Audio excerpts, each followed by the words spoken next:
Hello. Hello. Hello everyone. Hello.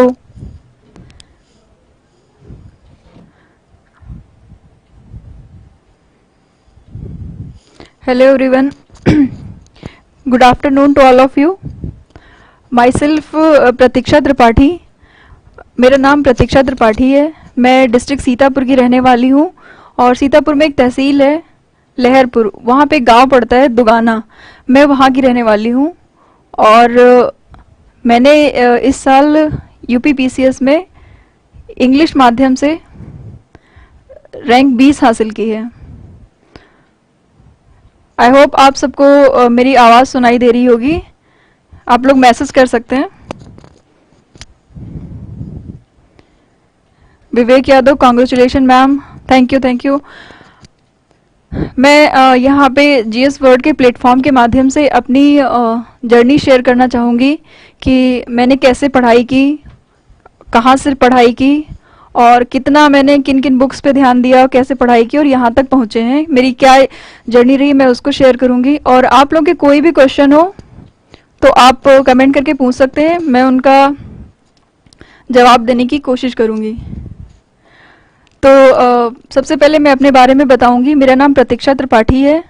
मैं गांव दुगाना, तहसील लहरपुर, जिला सीतापुर की रहने वाली हूं और मैंने अपनी जो बेसिक शिक्षा है वो अपने गांव से ही प्राप्त की। उसके बाद मैंने अपनी 10th की शिक्षा लहरपुर से प्राप्त की और उसके बाद मैंने अपनी 12th की शिक्षा लखनऊ से प्राप्त की। उसके बाद मैंने ग्रेजुएशन किया है sacred heart degree college Sitapur से, जो कानपुर यूनिवर्सिटी में से एफिलेटेड है। आप लोग जानते होंगे मेरा मीडियम इंग्लिश है। मैं सबके एक एक करके क्वेश्चन डील करूंगी और पहले मैं अपने बारे में शेयर करती हूँ। मैंने इंग्लिश मीडियम से तैयारी की और सन 2018 से मैंने तैयारी करना शुरू की। 2018 में मैंने एमएससी अपना फाइनल किया और उसके बाद मैंने अपनी तैयारी शुरू की। तैयारी के दौरान मैंने 18 में मेंस दिया, 19 में भी मैंने मेंस दिया और 20 में मैंने मेंस दिया। 21 में मैंने अटेम्प्ट नहीं किया था। 22 में मैंने फाइनली रैंक 20 प्राप्त की है। तो मैं बताना चाहूँगी कि 18 में मेरा मेंस नहीं हो पाया था, कुछ मार्क्स से रुक गया था यूपी पीसीएस में, और मेरा इंग्लिश मीडियम रहा है शुरुआत से ही। और उसके बाद फिर मैंने 2020 में इंटरव्यू दिया। 2020 के इंटरव्यू में मेरा फाइनल सिलेक्शन हुआ, लेकिन कुछ इश्यूज की वजह से, जिसमें मेरे मार्क्स कुछ अदर कैंडिडेट के मार्क्स से टाई अप हो गए थे, तो मुझे फाइनल सिलेक्शन नहीं मिल पाया। बट 2020 में मेरा selection range forest officer rank 6 से हो गया और वर्तमान में मैं हिमाचल प्रदेश फॉरेस्ट एकेडमी में रेंज फॉरेस्ट ऑफिसर के रूप में ट्रेनिंग कर रही हूँ। अभी ट्रेनिंग के भी 2-3 महीने बचे हुए हैं और ट्रेनिंग के दौरान ही मैं बता दूं कि मैंने ये सारी जो पढ़ाई की है इस बार रैंक 20 लाने के पीछे, वो सारी मेरी पढ़ाई ट्रेनिंग के दौरान ही हुई है और इस बार मैंने रैंक 20 प्राप्त की है। मेरा मीडियम इंग्लिश मीडियम है और मेरा जो ऑप्शनल रहा है वो मेरा ऑप्शनल सोशियोलॉजी रहा है। तो मैं अपने आगे वीडियो में मैं बताऊंगी कि मैंने कैसे किस किस सब्जेक्ट में क्या क्या बुक्स की थी। मैं थोड़ा बेसिक ओवरव्यू दे दूंगी, उसके बाद आप लोग के जो भी क्वेरीज होंगे मैं उनको डील करूंगी। तो सबसे पहले हम अपनी बताते हैं कि मैंने कैसे गांव में रह करके, फिर या गांव से निकल के मैंने बाहर कैसे पढ़ाई की और उसके बाद फिर मैंने कौन कौन सी बुक्स फॉलो किया, उसको मैं एक समराइज कर दे रही हूँ। उसके बाद आपके जो भी क्वेश्चंस होंगे वो मैं डील करूंगी। तो सबसे पहले हम आते हैं कि अभी जो हमारा एग्ज़ाम है वो 14 यूपी पीसीएस 2023 का जो एग्ज़ाम होने वाला है वो शेड्यूल्ड है 14 मई 2023 को। ठीक है, तो अभी अगर हम देखें तो अप्रॉक्सीमेट हमारे पास 40 डेज हैं। तो अगर हम देखें अभी हमारे पास अप्रॉक्सीमेट 40 डेज हैं। अब हम बताएंगे कि उन 40 डेज में क्या क्या कर सकते हैं, और जो मैंने किया था उसको इंक्लूड करके मैं बता रही हूँ। आप लोग चाहें तो उसके नोट्स बना सकते हैं छोटे छोटे, और बाकी मैं आपकी जितने भी क्वेरीज है, कई सारे लोग कमेंट कर रहे हैं लगातार, मैं उससे डील करूँगी।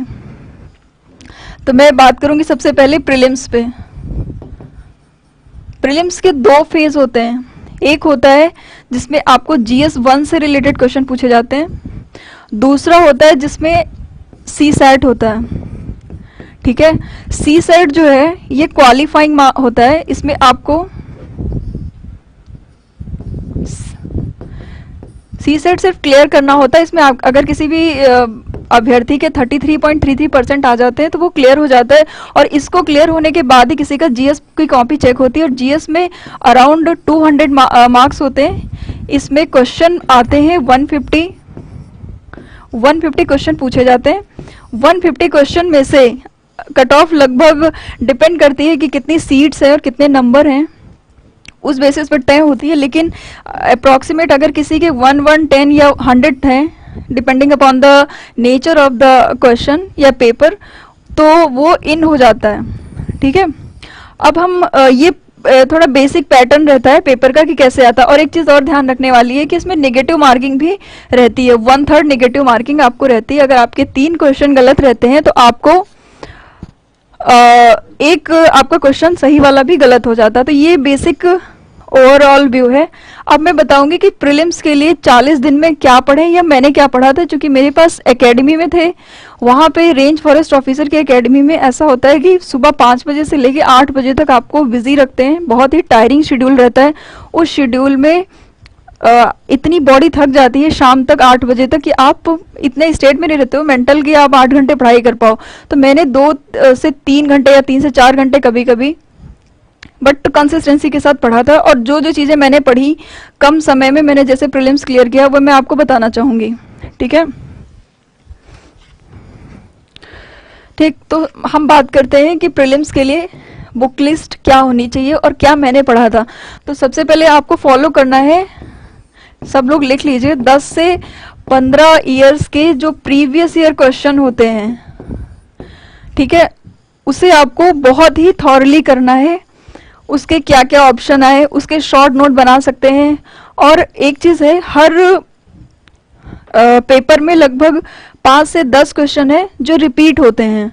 तो अगर आप 10 से 15 क्वेश्चन यहाँ से 10 से 15 साल के प्रीवियस ईयर क्वेश्चन करके जाते हैं, तो आप ये मानिए कि आप ऑलरेडी 5 या 10 क्वेश्चन प्लस हैं, आपके ऑलरेडी 5 या 10 क्वेश्चन आपको पता है। ठीक, ये आपको नंबर 1 कैटेगरी पे आपको ये काम करना है सबसे पहले। दूसरे नंबर पे काम करना है कि किसी भी कोचिंग के आप मॉक्स जो आपको जरूर सॉल्व करना है।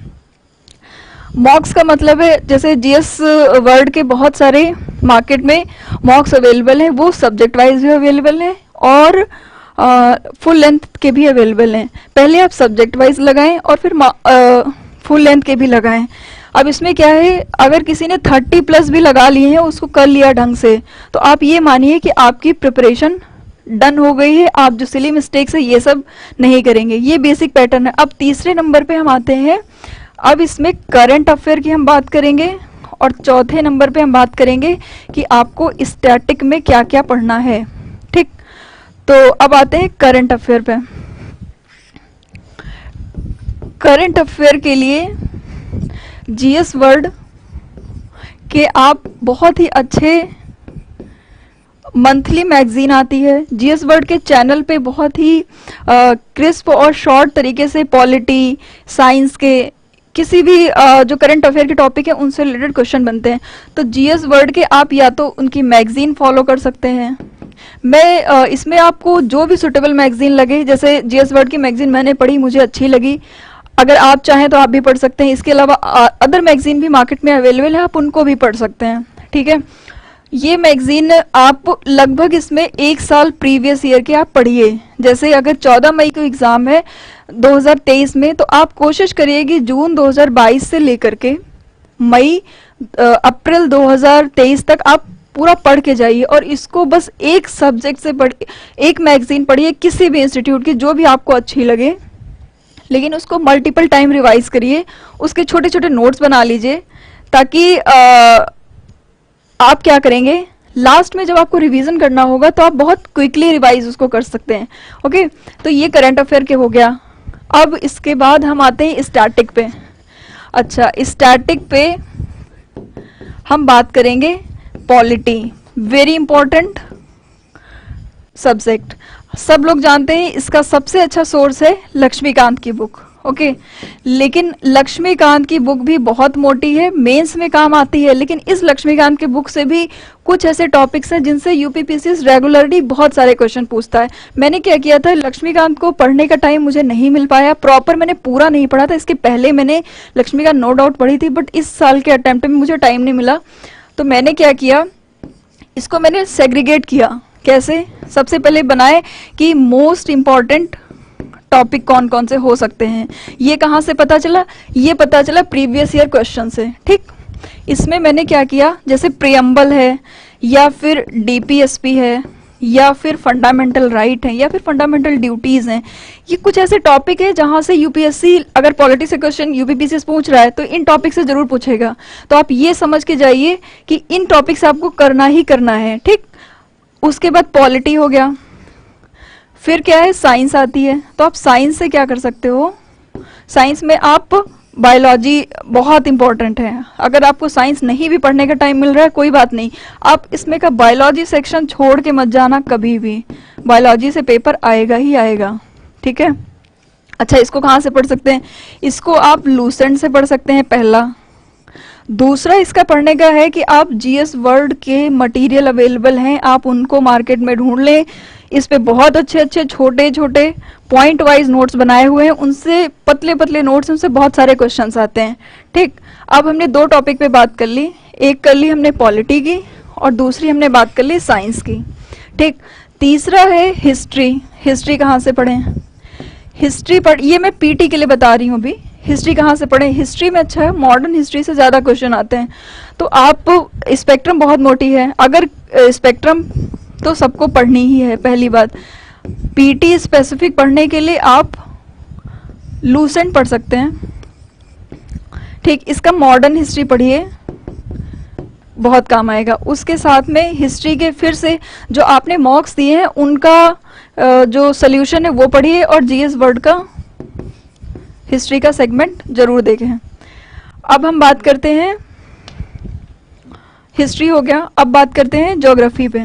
ठीक, अच्छा, ज्योग्राफी में जो यूपीपीसीएस क्वेश्चन पूछता है वो बेसिकली मैपिंग से, ट्राइब से, ईस्ट से बेस लगाना, साउथ से नॉर्थ लगाना, ऐसे सारे क्वेश्चन पूछते हैं मोस्टली, बहुत कॉन्सेप्चुअल क्वेश्चन नहीं पूछते हैं। ठीक है, तो अब इसको ज्योग्राफी के लिए क्या करें, ज्योग्राफी के लिए बेस्ट ऑप्शन है, 4 एनसीईआरटी हैं 11th एंड 12th की, 11th एंड 12th की। अच्छा, ये बहुत पतली पतली एनसीईआरटी है, आप इनको खत्म कर सकते हो। ठीक, बार बार रिवाइज भी कर सकते हो। अगर आप इनको कर लेते हैं तो आप नो डाउट 50% ज्योग्राफी कवर कर लिया, जो कि यूपीपीसीएस में हेल्पफुल है। ठीक, अगर आप इसको लेट से नहीं कर पा रहे हैं या फिर आपके पास कम टाइम है, तो आप एक काम करिए, आप अपनी वॉल पे मैप्स बना सकते हैं। मैप्स में मैप्स लगा लीजिए, एक इंडिया का, वर्ल्ड का, और कुछ ब्लैंक शीट मैप्स के लाइए, जिसमें आप मैपिंग जब करें तो मैपिंग में आप एक काम ध्यान रखें कि नॉर्थ टू साउथ, इसमें north to south lakes, north to south river, north to south कोई भी हिल है, कुछ भी पढ़ रहे हैं तो उसको डायरेक्शन वाइज अरेंज करें, क्योंकि यूपीपीसीएस में हमेशा क्वेश्चन आते हैं कि arrange the following in north and south, east and west, such and such that. ठीक, पहला तो डायरेक्शन वाइज आप कर लें मैप पे। दूसरा, कंट्री बहुत पूछता है कि कंट्री और कैपिटल क्या है। ठीक, तो आप इसको वर्ल्ड मैप पे लोकेट कर सकते हैं। फिर रिवर से क्वेश्चन आते हैं। ठीक, फिर क्वेश्चन आते हैं लेक से, फिर क्वेश्चन आते हैं ट्राइब से, कौन सी ट्राइब कहाँ से लोकेटेड है। तो ये सारे जो आपको कुछ कुछ की टॉपिक्स है ना, ये पीटी जब आप प्रीवियस ईयर क्वेश्चन हल करोगे तो आपको वहां से पता चल जाएंगे कि यूपीपीसीएस लगातार क्या पूछता आ रहा है। इस तरह से आप ज्योग्राफी कम टाइम में कवर कर सकते हैं। ठीक है, साइंस, पॉलिटी, हिस्ट्री, ज्योग्राफी हमने बता दिया। अब बात करते हैं इकोनॉमी एंड इन्वायरमेंट पे। तो लेट्स से इन्वायरमेंट का टॉपिक। ठीक, अब इन्वायरमेंट से क्या पूछेगा? इन्वायरमेंट से एक तो बेसिक चीज पूछता है कि बायोटिक फैक्टर, एबायोटिक फैक्टर, ये सब। दूसरा क्या पूछता है? लॉज। लॉज में पूछता है कि जैसे इन्वायरमेंट प्रोटेक्शन एक्ट है, ये कब बना, ठीक? तो इसमें तुम्हें अंदर से नहीं पूछेगा ज्यादा पीटी में, तो आपको पता होना चाहिए। अब ये कहाँ से पता होगा? एक तो आप करंट अफेयर से पता कर सकते हैं, दूसरा आपको पता अगर करना है तो लूसेंट में भी दिया हुआ है। मुझे लगता है इन्वायरमेंट का जो बेस्ट सोर्स है वो जीएस वर्ड में, अगर आप इनके बहुत पतले पतले शीट्स आते हैं इन्वायरमेंट के हैं, लॉज हैं, एक्ट्स हैं, उनसे आप आराम से डील कर सकते हो। पढ़ना क्या है? एक तो बेसिक पढ़ना है, दूसरा लॉज पढ़नी है, तीसरा क्या पढ़ना है? कोई भी प्रोजेक्ट चलाए जाते हैं, जैसे कि project tiger, project elephant, project crocodile, इस टाइप के। इसमें क्या पूछेगा? जैसे इन्वायरमेंट प्रोटेक्शन एक्ट 1986 पूछेगा कब चलाया गया, ऐसे ही पूछेगा प्रोजेक्ट टाइगर कब चलाया गया, तो आपको बताना है कि वो 1973 में, या फिर दे देगा दो चार प्रोजेक्ट और उनके ईयर, कहेगा मैच करो, मैच द फॉलोइंग, ठीक है। अच्छा, एक लोग पूछ रहे हैं, वीरू चंदेल जी, साइंस एंड टेक्नोलॉजी। एक सेकंड रुकिए, मैं आपको बताती हूँ, ठीक है। इन्वायरमेंट में मैं एक बार समराइज कर दूं, फिर आप क्वेश्चन बताएंगे तो आपको बता देंगे, ठीक। Basics, laws, projects. हाँ, एक चीज आता है कि पल्यूटेंट पे क्वेश्चन आता है, सेकेंडरी पल्यूटेंट कौन है, ठीक, प्राइमरी पल्यूटेंट कौन है, ये सब छोटे छोटे क्वेश्चन आएंगे। बायो और अरेंज करने को आएगा पॉपुलेशन, कम्युनिटी, बायोम, बायोस्फीयर, किस समय, ये सब कुछ आपका बेसिक में कवर हो जाएगा। और इसके लिए आपका सोर्स अगर आप हमसे पूछेंगे, मार्केट में बहुत सारे सोर्स अवेलेबल है, पतले पतले शीट्स में इन्वायरमेंट का देंगे। अगर आपको जीएस वर्ड का पढ़ना है वो भी बहुत अच्छा है, पतला है, सबसे छोटा मतलब मटेरियल है और बहुत ही कंसाइज तरीके से उसमें दिया हुआ है। ये हो गई इन्वायरमेंट की बात।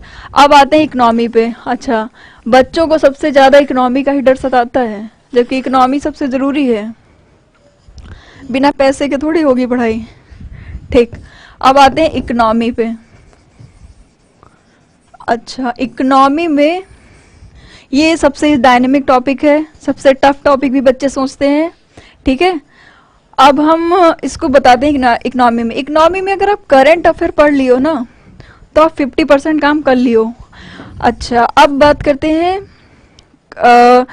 क्या क्या पढ़े करंट अफेयर में। तो यूपी का बजट आपको रट के जाना है, ये लिख लीजिए, यूपी का बजट। अच्छा, यूपी पीसीएस कभी कभी बहुत ही अजीब से क्वेश्चन पूछता है कि डिजिट्स पूछ लेता है, उस क्वेश्चन के लिए आप परेशान मत होइए।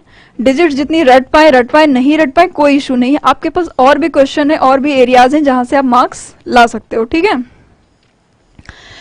किसी बच्चे ने लिखा है, रॉयल पांडे मैम इकोनॉमिक जान ले लेती है। अरे नहीं, इकोनॉमी के बिना कैसे देश चलेगा, कैसे घर चलेगा, इकोनॉमी बहुत जरूरी है, ठीक है।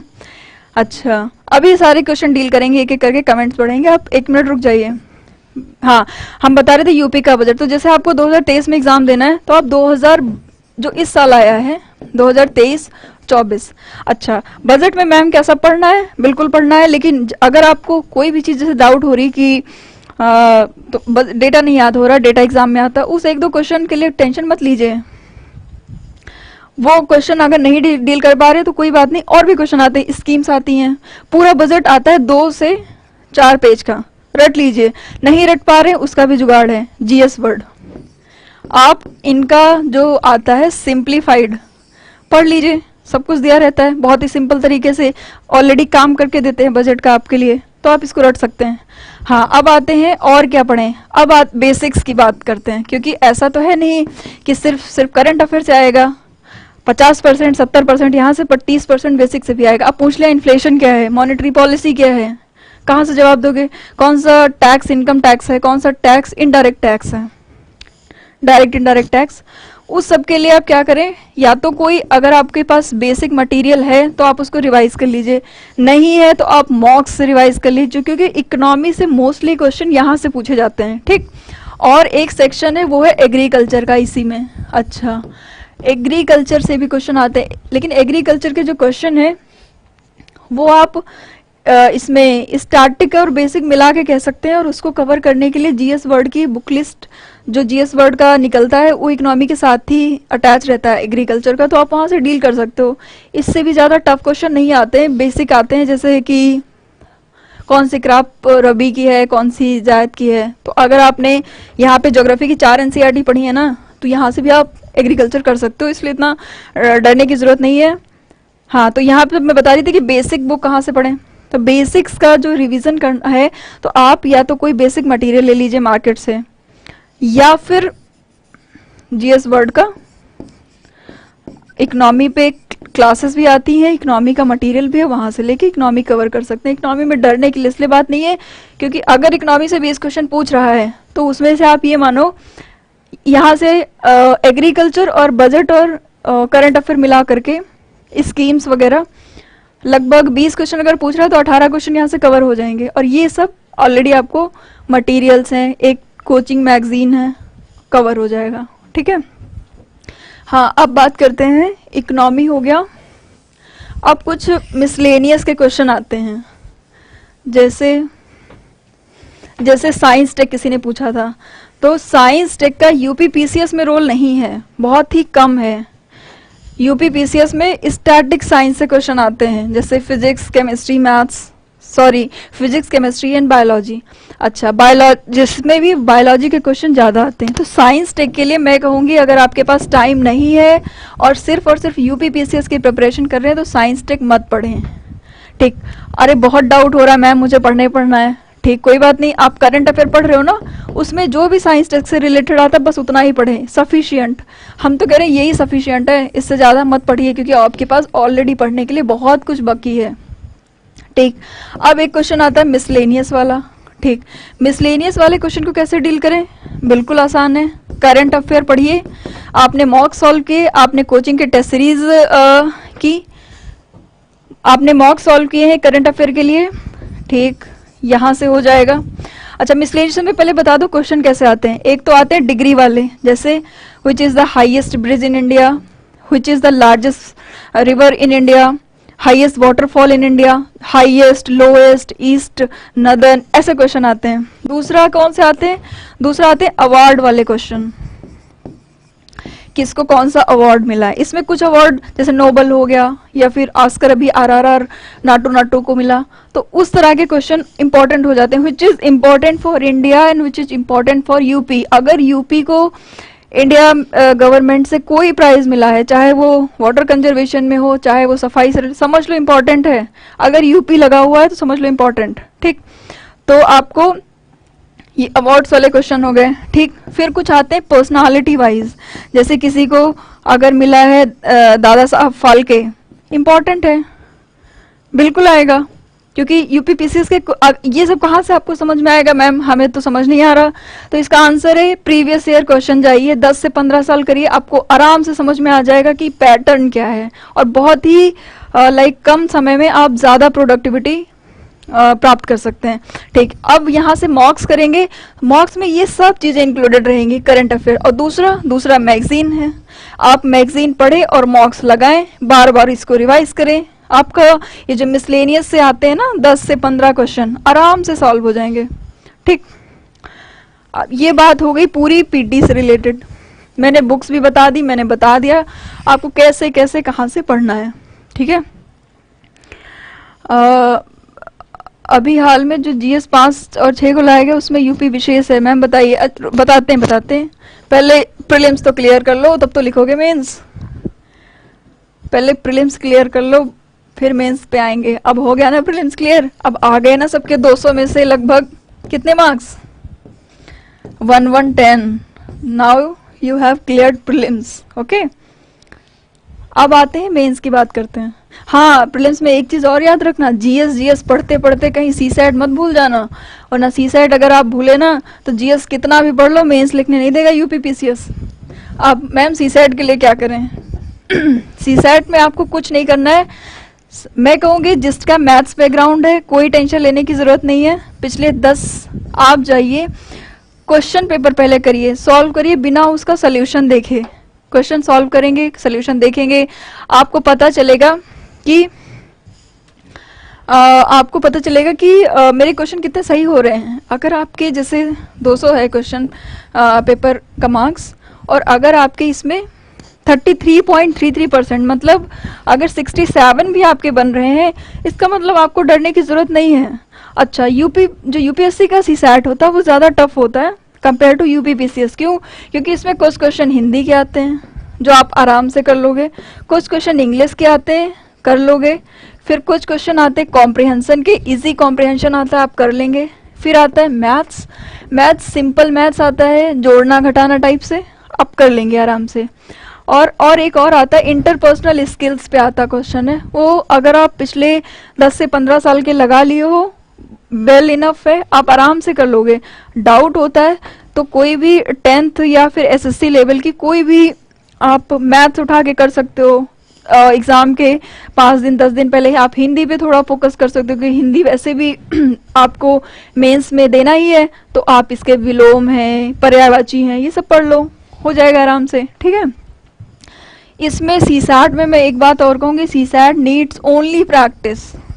अगर आपने प्रैक्टिस कर लिया ना तो आपका सीसैट नहीं रुकेगा, कभी भी नहीं रुकेगा। और अपने पे कॉन्फिडेंस बना के रखिए कि, और जब जीएस का सॉल्व कर रहे हैं ना लास्ट के 30 डेज या सपोज 20 डेज में, तो 1-2 दिन जरूर सीसैट को लगाएं हफ्ते में और अपने को टेस्ट करें। ना ही बहुत ही लाइक अंडर कॉन्फिडेंस रहे, ना ही बहुत ओवर कॉन्फिडेंस रहे, समझे। और सीसैट मैंने बहुत सारे बच्चों का देखा है कि उनका सीसैट रुक जाता है और जीएस में उनके बहुत अच्छे मार्क्स रहते हैं।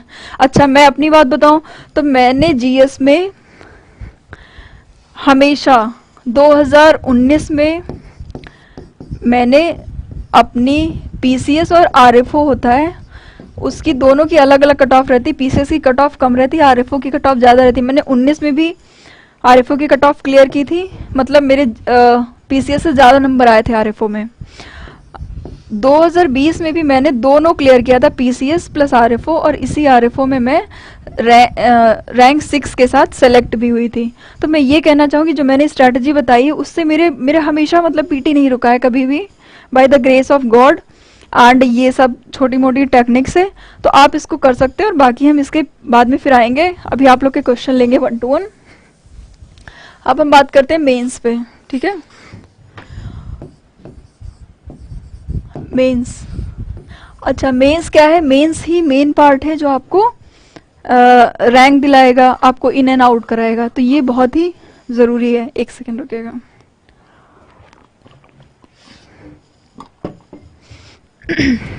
हाँ, अच्छा, तो मेंस में क्या होता है? मेंस में एक पेपर आता है हिंदी का 150 नंबर का, ठीक। अगला आता है एसे का, एसे भी 150 का रहता है। फिर आता है जीएस के पेपर्स, ये 2018 के बाद बदला हुआ पैटर्न है। पहले मैं इसकी बात करूंगी और उसके बाद जो अभी बदल गया है पैटर्न में उसकी बात करूंगी, ठीक है। फिर आता था ऑप्शनल, ऑप्शनल के पेपर होते थे 2। मेरा ऑप्शनल था सोशियोलॉजी, ठीक है। अब तो ऑप्शनल खत्म हो गया, लेकिन मेरा जो रिजल्ट आया इसमें ऑप्शनल की वैल्यू थी। हालांकि जो लोग अभी भी यूपीएससी दे रहे हैं उनके लिए तो ऑप्शनल नो डाउट अभी भी सब्जेक्ट बना हुआ है। हाँ, तो इसमें पेपर आते थे, paper 1st, 2nd, 3rd and 4th। अब आ जाओ हिंदी पे। हिंदी कैसे पढ़नी है?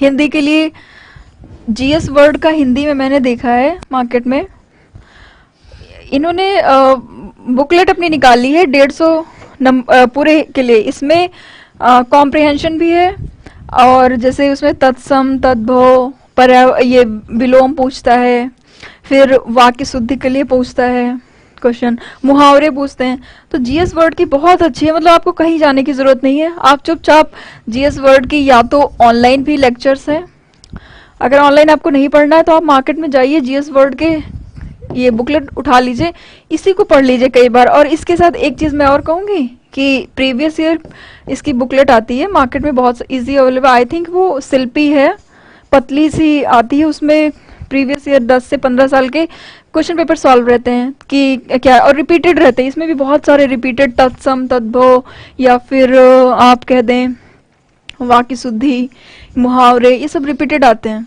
ठीक, तो आप इसको यहाँ से कवर कर सकते हैं, प्रीवियस ईयर क्वेश्चन कर लें और जीएस वर्ड कर लें और इसको बार बार रट लें। हालांकि हिंदी में मैं बताऊँ, हिंदी में पढ़ने की ज़्यादा ज़रूरत नहीं है। हिंदी में है कि आपको लिखना आना चाहिए। अगर आपने सपोज आपने क्वेश्चन ये सब गलत किए, ठीक, आपने कॉमा नहीं सही से लगाया, आपकी वोकैबुलरी नहीं अच्छी, आपने हिंदी को लिखा नहीं अच्छे, ठीक है, तो क्या होगा कि फिर आपको मार्क्स कम मिल जाएंगे। अगर आपने लिखा अच्छे से है ना हिंदी को, भले आपको इतनी पढ़ी नहीं है, तो इसमें ना मार्क्स मिलने के बहुत अच्छे चांसेस रहते हैं। किसी ने लिखा है हस्सी सोनकर ने, मैम पहले पीटी क्लियर हो जाए।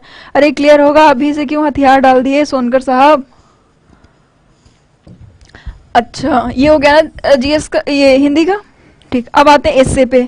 अच्छा, एसे में क्या होता है? एसे का मतलब होता है निबंध। निबंध का मतलब होता है जिसमें कोई बंधन ना हो।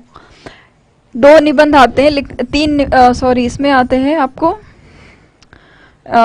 इसमें दो निबंध लिखने होते हैं 75-75 मार्क्स के। और किसी भी टॉपिक पे आते हैं, जैसे कि सॉरी इसमें 3 निबंध आते हैं लिखने को, मैं कंफ्यूज हो गई, ठीक है। और इसमें 3 निबंध आते हैं लिखने को, अलग अलग टॉपिक दिए रहते हैं। एक सोशल इश्यूज पे आएगा, एक इंटरनेशनल इश्यूज पे आएगा, और एक पॉलिटिकल या फिर इकोनॉमी इशू पे आएगा।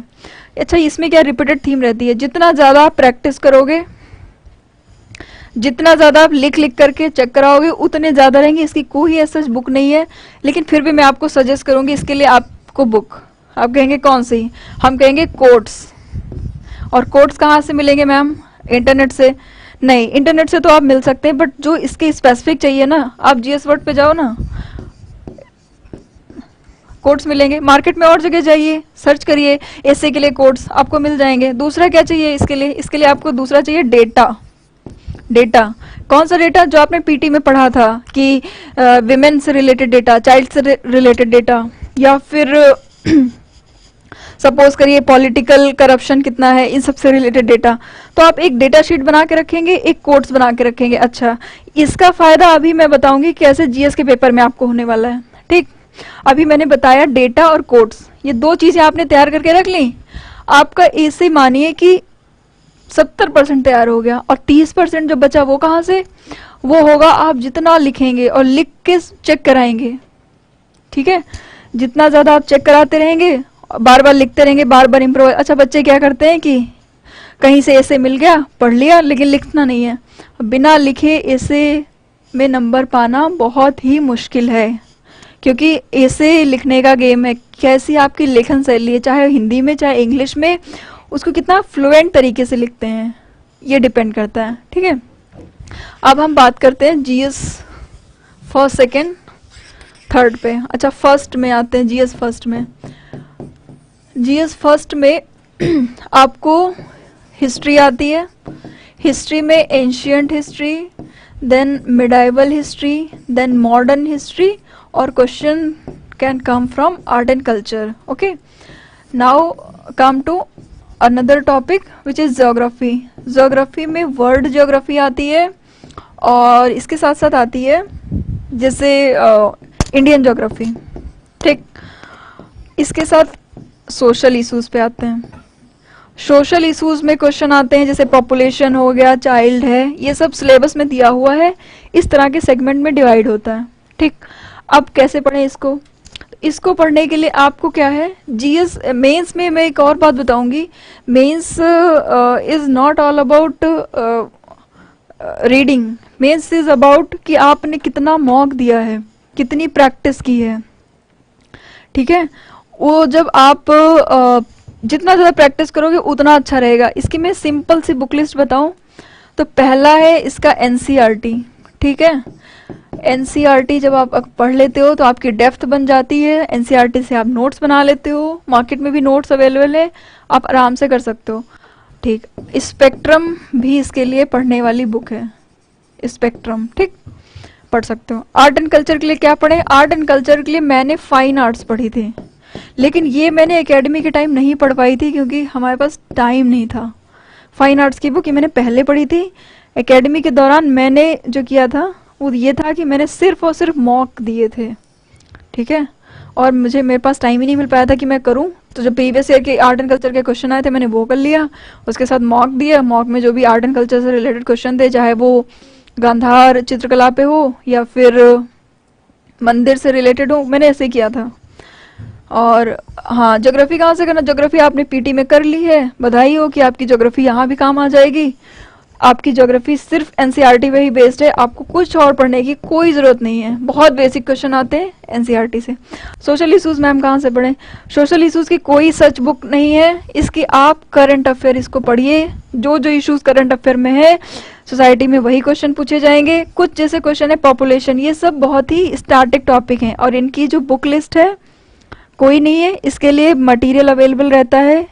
जीएस वर्ड का भी मार्केट में मटेरियल अवेलेबल है, आप उसको सर्च कर सकते हैं, या फिर कोई अदर आप किसी भी कोचिंग का मटेरियल लेना चाहें तो यहाँ पे ले सकते हैं। छोटे नोट्स होते हैं, पॉपुलेशन, चाइल्ड और अर्बनाइजेशन, ये सारे क्वेश्चन इसमें कवर हो जाते हैं। ठीक है, अच्छा इसमें एक काम और आता है, एक क्वेश्चन और आता है कि जीएस में क्वेश्चन इन सब में जैसे इतना आएगा, इसके साथ साथ आपको यूपी स्पेसिफिक क्वेश्चन जरूर आएगा, एटलीस्ट 2 से 3 क्वेश्चन आते हैं।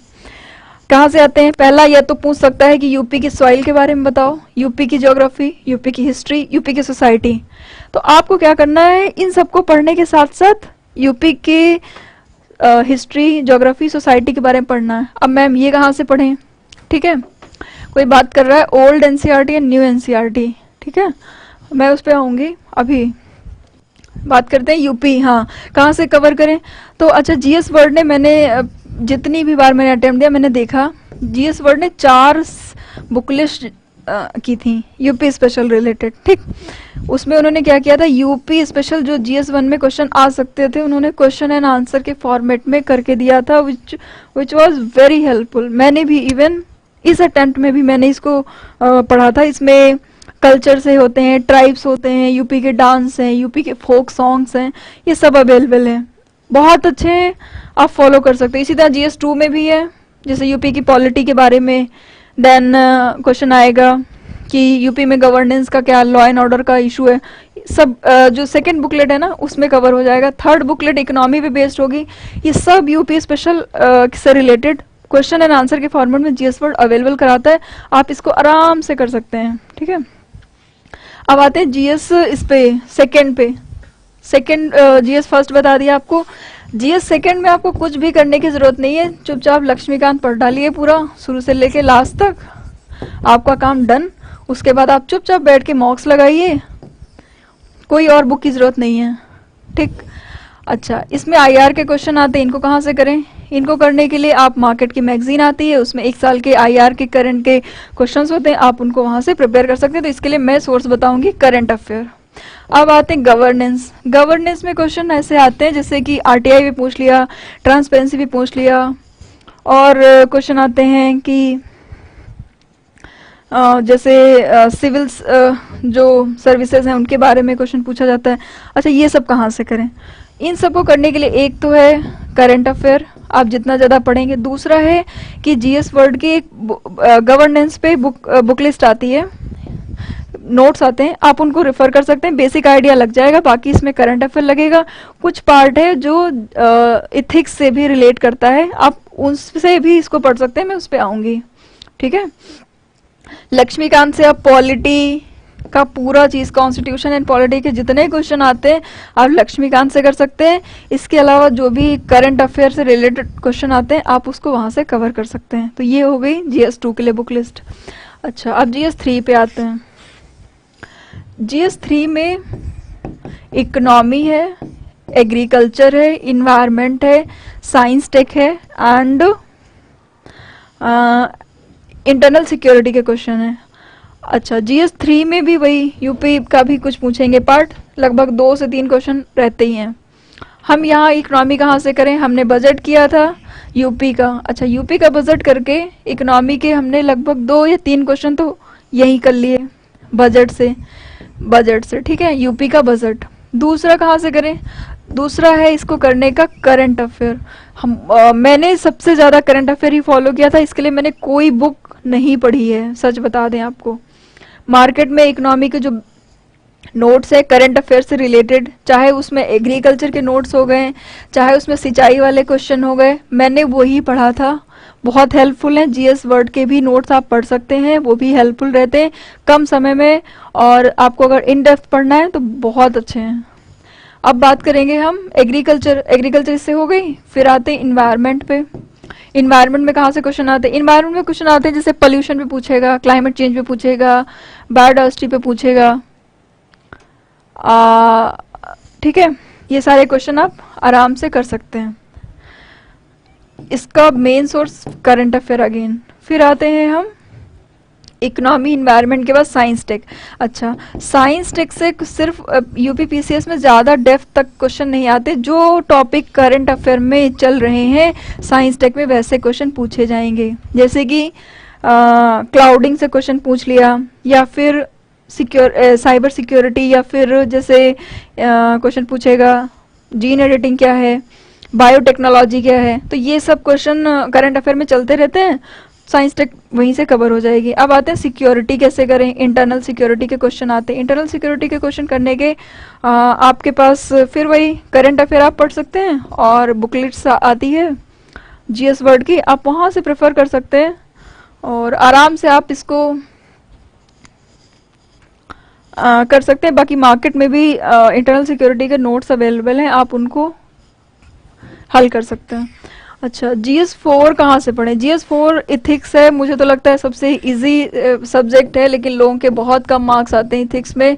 इसका रीज़न ये होता है कि वो इथिक्स को समझ ही नहीं पाते कि उस पेपर में लिखना क्या है। अच्छा, इसको पढ़ने के लिए आप बेसिक जो बुक आती है ना, लेक्सिकन, आप पढ़ सकते हैं अगर आपके पास टाइम है, लेकिन वो बहुत मोटी बुक है, मैंने तो मैं नहीं पढ़ पाई थी क्योंकि मेरे पास टाइम नहीं था। मैंने क्या किया था, इसका पेपर डाउनलोड किया था, फिर कोई भी जैसे पेपर में बहुत सारे कीवर्ड्स रहते हैं, तो मैंने क्या किया, मैंने हर कीवर्ड को, सपोज हम बताएं कि अगर ये मैं लेक्सिकॉन में नहीं पढ़ पाई थी, मैं फिर से बता दूं, मोटी बुक है, अगर आप पढ़ना चाहें तो पढ़ सकते हैं। मैंने क्या किया था मैं वो बताती हूँ। मैंने हर एक कीवर्ड, सपोज करिए इंटीग्रिटी आता है कीवर्ड है, मैंने क्या किया, सिलेबस डाउनलोड किया, सिलेबस में मैंने कीवर्ड को हाईलाइट किया, उसके बाद कीवर्ड में जैसे इंटीग्रिटी कीवर्ड है तो मैंने क्या किया, इसका डेफिनेशन सर्च करके लिखा, दूसरा एग्जाम्पल क्या हो सकते हैं वो लिखा, फिर पर्सनल लाइफ से आप एग्जाम्पल, फिर किसी भी पर्सनालिटी जो जैसे गांधी जी, इन सब का एक एग्जाम्पल लिख दिया, ठीक। उसके बाद फिर मैंने लिखा कि इसका सिविल सर्विसेज में एग्जाम्पल कौन कौन से हम ढूंढ सकते हैं। ऐसे करके मैंने सारे टॉपिक्स के अपने खुद के नोट्स बनाए थे, 20 या 25 पेजेस के। इसमें आप गूगल की हेल्प ले सकते हैं, अगर आपको अच्छा लग रहा है तो आप किसी भी बुक लिस्ट, आप मार्केट में मटेरियल है आप उससे फॉलो कर सकते हैं, ठीक है। और इसके साथ साथ आपको केस स्टडी भी आती है, यूपीपीसीएस में केस स्टडी 1 या 2 आती हैं। अच्छा, केस स्टडी कहाँ से करें? केस स्टडी आप इन्हीं सारी वैल्यूज को जब इसमें अप्लाई करते हो और मॉक्स देते हो, मॉक्स में आपके आंसर लिख के आते हैं कि आपने कैसे अटेम्प्ट किया, केस स्टडी वहां से आप आराम से हल कर सकते हो, ठीक है। तो ये GS4 का मटेरियल हमने आपको बता दिया। अब बात करते हैं, चूंकि ऑप्शनल हट चुका है तो ऑप्शनल पे बात करने की ज़्यादा ज़रूरत नहीं है। अगर आप लोग कमेंट में पूछेंगे कि यूपीएससी के लिए तो मैं आपको सजेस्ट कर सकती हूँ, बट अभी जो करंट में 5वां और 6ठा पेपर जुड़ा हुआ है मैं उसके बारे में आपसे बात करना चाहूँगी, ठीक है। तो GS 5th and 6th paper, अच्छा ये मोर और लेस जो दोनों पेपर हैं, ठीक है, ये जो 5th एंड 6th पेपर है ये यूपी से रिलेटेड पेपर है, और यूपीपीसीएस के कमीशन ने कहा है कि जैसे आपको यूपी से रिलेटेड हम क्वेश्चन पूछेंगे, ठीक है। इनको प्रिपेयर कैसे किया जाए? अच्छा, इसमें क्या क्या पूछा गया है? 5 और 6 दोनों के पेपर को मिला के जहाँ तक मैंने देखा है तो उसमें यूपी की आर्ट कल्चर के बारे में, यूपी की ज्योग्राफी के बारे में, यूपी की हिस्ट्री के बारे में, और यूपी में ट्राइब्स क्या हैं, कैसे हैं, इकोनॉमी कैसी है, क्लाइमेट कैसा है, ठीक है, और पॉलिटी, लॉ एंड ऑर्डर, इन सब से मतलब यूपी के ईच एंड एवरी कॉर्नर से क्वेश्चन बनाए जाएंगे 5th एंड 6th पेपर में। अब इसको कैसे डील करें? अच्छा, तो हमने आपको बताया कि प्रीलिम्स में लगभग 25 से 30 क्वेश्चन आएंगे जो कहीं ना कहीं डायरेक्टली तरीके से यूपी से रिलेट करे होंगे। अच्छा अच्छा, अब सोचो इन पेपर का इंपॉर्टेंस क्या है। एक सेकेंड मैं आपको बताऊंगी। अगर आपने यूपी पीसीएस में 5th एंड 6th पेपर आराम से कर लिया तो आप ये मानिए कि प्रीलिम्स भी अब आपका क्लियर हो जाएगा। तो कहीं ना कहीं बच्चे डर रहे थे कि ये चेंज हो गया, नंबर नहीं आएंगे, कैसे इसको देख रहे थे, लेकिन मुझे तो लगता है ये और हेल्पफुल होने वाला है, क्योंकि जो 5th एंड 6th पेपर में आप पढ़ेंगे उसमें क्या है, जो भी आप 5th एंड 6th पेपर में पढ़ेंगे वो आप आराम से प्रीलिम्स में कर सकते हैं कि टाइप्स कहाँ पे कौन सी है, क्लाइमेट कैसा है, यूपी की छोटी छोटी बातें। अच्छा, इसको कवर करने के लिए आप क्या कर सकते हैं, मार्केट में मटेरियल मिलेगा, आप उस मटेरियल से 5th एंड 6th पेपर को आप बेसिकली कवर। इसके लिए अभी तक कोई, मुझे नहीं पता कि कौन सी कोई स्पेसिफिक बुक आई है, क्योंकि मैंने पढ़ा भी नहीं तो मैं इस पर ज़्यादा कमेंट नहीं करूँगी। लेकिन हाँ, ये श्योर है कि मार्केट में कई सारे मटेरियल अवेलेबल हैं और जीएस वर्ड ने भी no doubt 5th and 6th paper को अलग अलग सेगमेंट्स में करके बनाया हुआ है। तो आप उसको इन फ्यूचर जब अभी प्रीलिम्स होगा, प्रीलिम्स के बाद ये सब लॉन्च होगा, तो आप वहाँ से रेफर कर सकते हैं। यूपी से रिलेटेड क्वेश्चन आएंगे, इसको पढ़ने के बाद आप प्रीलिम्स में भी जो भी आपके क्वेश्चन आते थे आप उसको कवर कर सकते हो। तो इसको एज अ टफ मत माने और आप आराम से इसको डील कर सकते हैं। मुझे तो लगता है इवन ऑप्शनल बच्चों के लिए ज़्यादा टफ पड़ जाता था। जीएस 5 एंड 6 के पेपर जुड़ने से मुझे तो लगता है डुअल एडवांटेज होने वाला है। ठीक है, तो मुझे लगता है मैंने मेंस का काफ़ी कुछ आपको बुक लिस्ट और मैंने क्या किया था मैंने बता दिया। ऑप्शनल है नहीं तो उसको बताने का कोई पर्पस नहीं बनता। ठीक है, अब हम बात करेंगे इंटरव्यू की। सबसे अच्छा सेगमेंट होता है इंटरव्यू। जब आप प्री मेंस की पढ़ाई कर करके थक हार के मेंस निकालते हैं तो सबसे बढ़िया क्षण होता है इंटरव्यू का। इंटरव्यू में क्या होता है, आप बढ़िया गेटअप होकर के जाते हैं बोर्ड के सामने, बोर्ड आपसे कुछ क्वेश्चन पूछता है, आप उसके जवाब देते हैं और 20 से 25 मिनट इंटरव्यू चलता है, आपका आराम से इंटरव्यू हो जाता है। अब इसके लिए क्या करें, इसके लिए वर्बल अपना कम्युनिकेशन सही करें और दूसरा नॉन वर्बल सही करें। वर्बल नॉन वर्बल कम्युनिकेशन का मतलब ये है कि आप कैसे बोलते हैं, आप कैसे सोचते हैं, आपके अंदर इंटीग्रिटी है या नहीं है, आप झूठ तो नहीं बोलते, आप कॉन्फिडेंट हैं कि नहीं है, यही सब पूछते हैं। कुछ लोगों को लगता है कि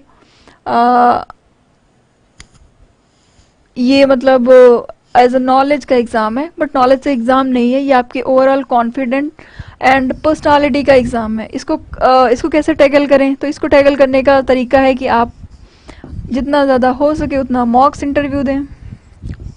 ठीक, मॉक इंटरव्यू से क्या होता है, एक तो आपके बोलने का तरीका सही हो जाता है, आप हैंड मूवमेंट बहुत ज़्यादा नहीं करते हैं, आपको पता रहता है कि आपके किस एरिया से क्वेश्चन किस तरह से बन सकते हैं। ठीक है, उसके साथ में आप क्या कर सकते हैं कि जब आपका इंटरव्यू होने वाला हो तो आप 1 या 2 न्यूज़पेपर हैं वो आप बहुत ही विशेष यूपी स्पेशल पढ़ सकते हैं, कि जैसे दैनिक जागरण हो गया।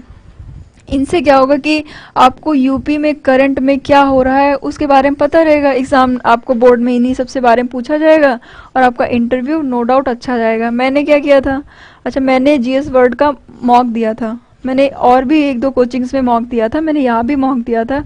यहाँ के मॉक से मुझे बहुत अच्छे फीडबैक मिले और उससे क्या हुआ कि इस फीडबैक से मुझे फाइनल में बहुत ज़्यादा हेल्प हुई थी। हेल्प इन द सेंस कि मुझे जैसे सब्जेक्ट से रिलेटेड या फिर मेरी करंट रेंज फॉरेस्ट ऑफिसर की जॉब से रिलेटेड इन सबसे क्वेश्चन पूछे गए थे,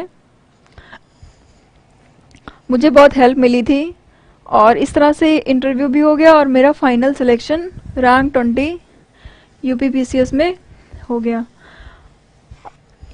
ये मैंने अपनी पूरी डिटेल स्ट्रैटेजी बताई है। अब आप बताओ आपके कौन कौन से डाउट हैं, कौन कौन से क्वेश्चन हैं, क्या पूछना चाह रहे हो, मैं उसका जवाब देती हूँ।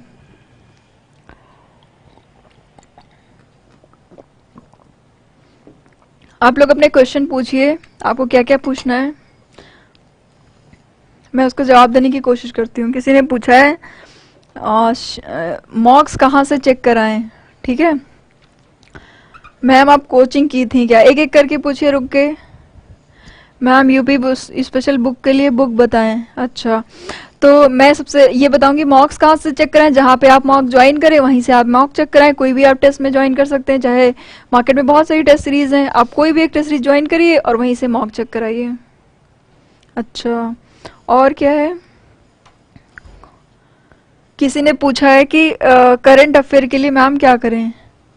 हिंदी मीडियम से कोई प्रॉब्लम तो नहीं होगा? ठीक है, तो मैं एक एक करके क्वेश्चन मैं डील करती हूँ। पहली बात तो मीडियम, ठीक है। तो मैं आपको बताऊं कि मेरी जो पृष्ठभूमि रही है वो हिंदी मीडियम रही है। मैंने अपनी जो बेसिक शिक्षा है, जैसे 10th है 12th है, मैंने हिंदी में ही कंप्लीट की है। और उसके बाद मैंने बीएससी किया और एमएससी किया। और स्टार्टिंग के कुछ ईयर्स मतलब 1-2 साल तक मैंने हिंदी मीडियम से ही पढ़ाई की थी, यूपीपीसीएस की, यूपीएससी की। अच्छा, फिर आपने मीडियम क्यों चेंज किया? मेरे मीडियम चेंज करने का मतलब ये था कि मैं हिंदी और इंग्लिश दोनों में ही कॉन्फिडेंट थी। फिर मुझे मटेरियल चूँकि इंग्लिश में अच्छा मिल रहा था, इसलिए मैंने इंग्लिश मीडियम लिया था। आप हिंदी मीडियम या इंग्लिश मीडियम कोई भी ले सकते हो। अच्छा, जब गांव में रहने वाले बच्चे जैसे हैं, अब उनको, या फिर जिन्होंने प्राथमिक विद्यालय से शिक्षा प्राप्त की है, अब उनको इंग्लिश मीडियम नहीं मिल पा रहा है, तो इसमें कोई डाउट नहीं है। हिंदी मीडियम से मैं आपको बताऊं, 2020 बैच में मधुसूदन गुप्ता जी ने हिंदी मीडियम से उन्होंने क्लियर किया हुआ है, उनको रैंक 29 मिली है। हिंदी मीडियम से बहुत सारे बच्चे क्लियर करते हैं। इवन यूपीएससी में भी टॉपर रहे हैं रवि सियाग जी, उन्होंने भी हिंदी मीडियम रखा है। तो मीडियम का कोई बैरियर नहीं है कि आप, दिव्या तंवर मैम हैं, वो तो उन्होंने भी हिंदी मीडियम से ही यूपीएससी क्लियर किया हुआ है फर्स्ट अटेम्प्ट में। तो कोई मीडियम का सच इशू नहीं है, आपको जिसमें भी सुटेबल रहता है आप आराम से कर सकते हैं। ठीक है, और क्या पूछा है? मैं तो प्राथमिक विद्यालय से हूँ। अरे तो कोई बात नहीं, प्राथमिक विद्यालय से प्राथमिक शिक्षा प्राप्त करिए, उसके बाद जहाँ भी रहें वहाँ से पढ़ाई करें।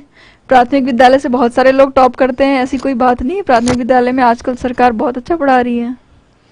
हिस्ट्री के लिए किस क्लास की एनसीईआरटी पढ़नी चाहिए?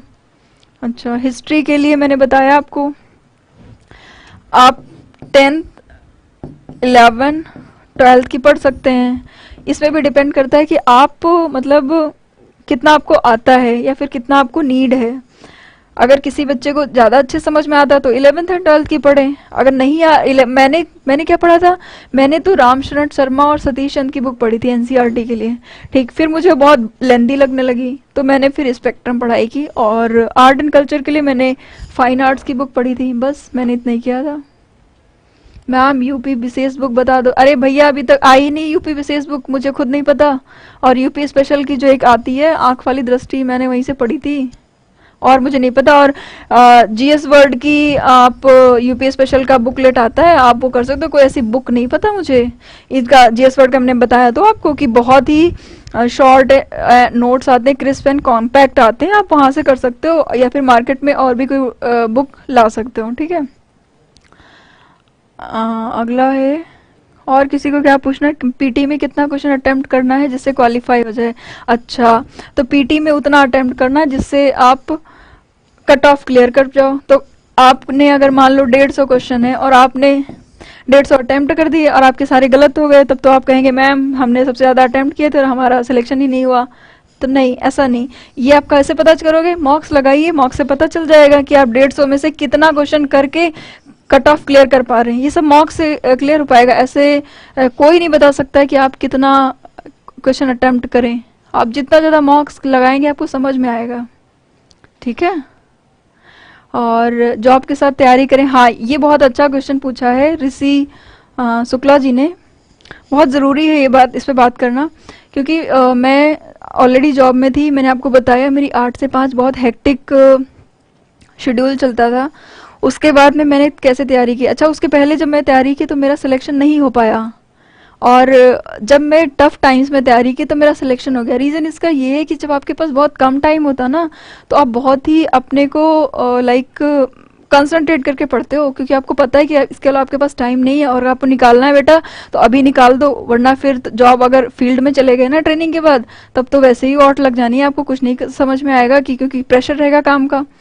अच्छा, तो मैंने क्या किया कि मैंने एक अपना फंडा दीवार पे लिख के बनाया था कि मुझे हर दिन पढ़ना ही है, चाहे मतलब एकेडमी में कुछ भी कराया जाए, कितना भी हेक्टिक काम हो, मुझे पढ़ना है। भले ही मैं 1 घंटा पढूं, लेकिन मुझे पढ़ना है। अब उस 1 घंटे को मैं सैटरडे संडे की छुट्टी में 4 घंटे, 5 घंटे, 6 घंटे कवर कर लेती थी, लेकिन मैंने कंसिस्टेंसी अपनी नहीं तोड़ी किसी भी हाल में, ठीक है।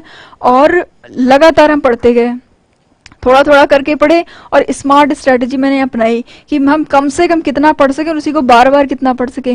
मैंने मॉक टेस्ट बहुत दिए, आप यकीन नहीं मानेंगे, मैंने मेंस के लगभग 77 टेस्ट सॉल्व किए थे। डेली बेसिस पे मैं 7 क्वेश्चन करती थी और मैंने 77 दिन राइटिंग की है, मैंने डे 1 से लेकर डे 77 तक, आप यकीन करिए इस बात को। और पीटी के लिए भी मैंने बहुत सारे मॉक्स दिए थे, ऑनलाइन बेसिकली दिए थे, ऑफलाइन हम आ नहीं पा रहे थे। और तो वहां से अगर आप थोड़ा थोड़ा मैनेज करके चलते हैं ना, तो भगवान भी देख रहा है कि बच्चे बहुत मेहनत कर रहे हैं और सिलेक्शन करा देता है, ठीक है। और क्या है, नोट्स कैसे बनाएं, ठीक है। टेस्ट सीरीज किसकी किया, तो आपको जिसकी टेस्ट सीरीज अच्छी लगे आप वो कर सकते हो, ठीक है। और हाँ, ओल्ड एनसीईआरटी फिजिक्स, मैंने फिजिक्स एमएससी किया हो, कोई पूछ रहा है। अच्छा मैडम जी 105 पर ओबीसी में हो जाएगा क्या? हाँ बिल्कुल हो जाएगा, लेकिन हाँ एक बात है, पेपर वो तो देखने के बाद पता चलेगा ना पेपर टफ है कि इजी है। शॉर्ट नोट बनाए थे मैं, नोट्स पे ना एक अलग से वीडियो बताऊंगी कि मैंने कैसे, मैंने एक्चुअली सॉफ्ट नोट्स बनाए थे अपने में आईपैड पे, क्योंकि वो बहुत हैंडी रहते हैं, ट्रेवल में आप कहीं भी पढ़ रहे हो, कुछ भी कर रहे हो तो आप पढ़ लेते हो, तो मैं उस पर अलग से आऊंगी। हाँ, और ओल्ड एनसीईआरटी, इस पर मैं एक बात कर लूँ फिर मैं अपने सेशन को ख़त्म करूंगी। एक्चुअली एनसीईआरटी चाहे ओल्ड हो चाहे न्यू हो, एनसीईआरटी बहुत ही ऑथेंटिक बुक है।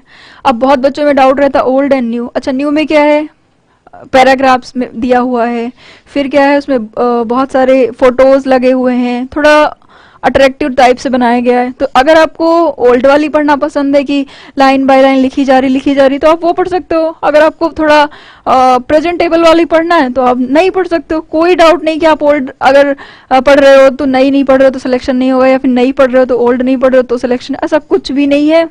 मटेरियल दोनों में सेम है, बस डिपेंड करता है कि आपको कौन सा स्टाइल पसंद है पढ़ने का, ठीक है। कुछ बच्चे मैंने तो देखा है कि ओल्ड और न्यू दोनों नहीं पढ़ पाते हैं, लेकिन ये है कि उनके पास क्या होता है, कुछ मटेरियल ले लिए मार्केट से, उसमें एनसीईआरटी का अगर शॉर्ट नोट्स दे रखा है वहां से कर लिए। ये डिपेंड करता है कि आपकी स्ट्रैटेजी क्या है और आप मतलब किस तरह से अपने को करते हैं, ठीक है।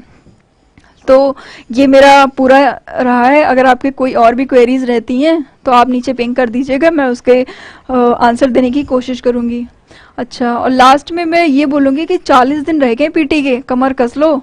और इस बार चांस है 5th एंड 6 नंबर का जो नया पेपर जुड़ा हुआ है ना, आपने पीटी क्लियर कर लिया, आपका समझ लो मेंस क्लियर हो जाएगा। आप अभी से ये डाउट, और अपने पे डाउट बिल्कुल मत रखो, लास्ट के दिन बचे हुए प्रीवियस ईयर क्वेश्चन रट डालो पूरा, उसके साथ में मॉक्स आप रट डालो, जितने मॉक्स लगा रहे हो ना, नई किताब मत पढ़ो, एक किताब पढ़ो, बार बार पढ़ो। और लास्ट के मैं नहीं सजेस्ट करूंगी कि आप 12 महीने के करंट अफेयर पढ़िए, ये यूपीएससी नहीं है भाई, ये यूपीपीसीएस है। ये लास्ट के 6 से 7 महीने का पूछेगा करंट, लगभग नवंबर दिसंबर से शुरू करके अप्रैल तक, उसको आप कई बार कर डालिए। और एक चीज और करना, मॉक करना, सिली मिस्टेक मत करना, जैसे कि सही नहीं है या सही है ऐसे में कंफ्यूज हो गए, या फिर कुछ बच्चे तो गोला भरने में कंफ्यूज जाते हैं, ये सब भी मत करना। ऐसे करोगे आपका निश्चित तौर पर पीटी निकलेगा। और अपने पे मतलब कॉन्फिडेंस, अपने पे बहुत ज़्यादा कॉन्फिडेंस रखिए कि मेरा हो जाएगा, ऐसा मतलब पॉजिटिव एटीट्यूड से रखिए। बहुत सारे बुक लिस्ट मत पढ़िए, कम बुक्स पढ़िए और उसको कई बार पढ़िए, आपका सिलेक्शन बिल्कुल होगा। मैं एक गांव की पृष्ठभूमि से बिलोंग करती हूँ और मैं मतलब मैं वहाँ से पढ़ी हूँ ना जहाँ पे इवन पता भी नहीं था किसी को कि एडमिनिस्ट्रेशन होता क्या है, एसडीएम डीएम ये सब होता क्या है। मैंने वहाँ से शुरुआत की है और अगर मैं यहाँ तक आ सकती हूँ ना तो आप लोग तो निश्चित तौर पर जा सकते हैं। मेरा कोई बैकग्राउंड एडमिनिस्ट्रेशन वाला नहीं है, मेरे पापा रिटायर्ड शिक्षक हैं और मेरी क्लास 8 से लेके क्लास 8 तक मेरी जो एजुकेशन है ना वो गांव में हुई है। और एक गांव की लड़की अगर वहाँ से निकल के यहाँ तक आपके सामने आ सकती है ना, तो आप लोग डेफिनेटली बहुत अच्छा कर सकते हैं। बस अपने पे विश्वास रखें। मैंने भी 4-5 साल देखे हैं अपने स्ट्रगल के, लेकिन मैंने कभी हिम्मत नहीं हारी। मुझे कई बार मेंस में फेलियर का, इंटरव्यू में फेलियर का सामना करना पड़ा, लोगों से ताने सुनने पड़े, लेकिन मैंने कभी मतलब उसको अपने ऊपर हावी नहीं होने दिया। और एक ताना तो ये भी आता है कि आप लड़की हो, आप नहीं कर सकते हो। एक टाइम पे लड़कियों को शादी के लिए बाउंडेशन आते हैं, बहुत सारे ऐसे आए थे। लेकिन अगर आपको अपने ऊपर विश्वास है ना, तो फिर भगवान जो कहते हैं ना, पूरा यूनिवर्स आपके साथ हो जाता है। और ये मानिए कि अगर आपका आज नहीं हो रहा सिलेक्शन, तो आप लेट डाउन मत करिए अपने को। आपका सिलेक्शन होना तय है, आज नहीं तो कल की लिस्ट में, कल नहीं तो परसों की लिस्ट में। टिल द टाइम आप हिम्मत नहीं हारते हो, टिल द टाइम आप गिव अप नहीं करते हो ना कि अब मुझसे नहीं होगा, मैं इसके काबिल नहीं हूँ, मैं छोटे गांव से आ गया, मैं लड़की हूँ। नहीं, इस बार आपने रिजल्ट में देखा होगा 10 टॉप 10 में 8 लड़कियां हैं। और अगर मेरी जैसी लड़की टॉप 20 में सिलेक्ट हो सकती है, तो आप लोग तो बहुत अच्छे पद पे जा सकते हो। इवन आप लोग तो यूपीएससी भी क्लियर कर सकते हो। ठीक है, तो इसी सब के साथ मैं आप सबको बहुत ही शुभकामनाएं देना चाहूँगी। और मैं ये बोलूँगी ना कि अपना मतलब कहते ना, जब तक इंसान मेहनत का साथ नहीं छोड़ता ना, तब तक किस्मत उसका साथ नहीं छोड़ती। और एक लाइन है रश्मि रथी की, जो मैं बोल के ना उसको कंक्लूड करना चाहूँगी अपने पूरे सेशन को। बहुत सारी महिलाओं को मैं मतलब प्रेरणा देना चाहूँगी कि आप आगे आइए, आप पढ़िए, बहुत सारे चांसेस हैं। और जहाँ भी जिस भी प्रकार से मेरी हेल्प हो सकती है ना, मैं अवेलेबल हूँ हर समय, चाहे जीएस वर्ड के प्लेटफॉर्म से या फिर किसी और प्लेटफॉर्म से। मैं गांव की लड़कियों के लिए, या फिर मैं अपने छोटे से जो डिस्ट्रिक्ट है वहाँ की लड़कियों के लिए, सीतापुर के लिए, लहरपुर के लिए, अपने गांव दुगाना के लिए, या फिर ऐसे कई सारे गाँव के लिए बहुत कुछ करने के लिए तत्पर हूँ। उन लड़कियों को जो आगे बढ़ना चाहती बट उनको पता नहीं है कि कैसे क्या पढ़ना चाहिए, मैं उसके लिए तैयार हूँ। आपको जो भी क्वेरी है आप मुझसे पूछिए, जीएस वर्ड प्लेटफॉर्म है, इस पे आप क्वेरी करिए, मैं आंसर देने के लिए तैयार हूँ। और लास्ट में रश्मि रथी की एक छोटी सी लाइन है जो मैंने अपने प्रिपरेशन के दौरान स्टिकी नोट में लाइक चिपका ली थी अपने दीवार के आगे। उसका मैं उस सुना के कंक्लूड करना चाहूँगी कि उसमें कहते हैं, जब कर्ण को समझाने आते हैं अर्जुन और कर्ण को समझाने कृष्ण आते हैं, तो उसमें कर्ण कहते हैं कि लेकिन नौका तट छोड़ चली और कुछ पता नहीं किस ओर चली। लेकिन नौका तट छोड़ चली, कुछ पता नहीं किस ओर चली, और यह बीच नदी की धारा है, सूझता ना कोल किनारा है। ले लील भरे या धार मुझे, लौटना नहीं स्वीकार मुझे। तो ये लाइंस कह के मैं सबको थैंक यू बोलूँगी कि आपने मुझे वक्त दिया और सुना। अगर इससे कुछ भी किसी को भी हेल्प होती ना, तो ये मेरे लिए बहुत बड़ी बात होगी। और आप लोग भी ध्यान रखिएगा वही रश्मि रथी की लाइन कि लौटना नहीं स्वीकार मुझे। अगर घर से निकले हैं पढ़ाई करने, अगर मन में बना लिया है कि मुझे टॉप करना है, मुझे प्रीलिम इसका पीसीएस क्लियर करना है या यूपीएससी क्लियर करना है या कोई भी एग्जाम क्लियर करना है, तो लौटना नहीं स्वीकार मुझे, ले लील भले या धार मुझे। Thank you so much.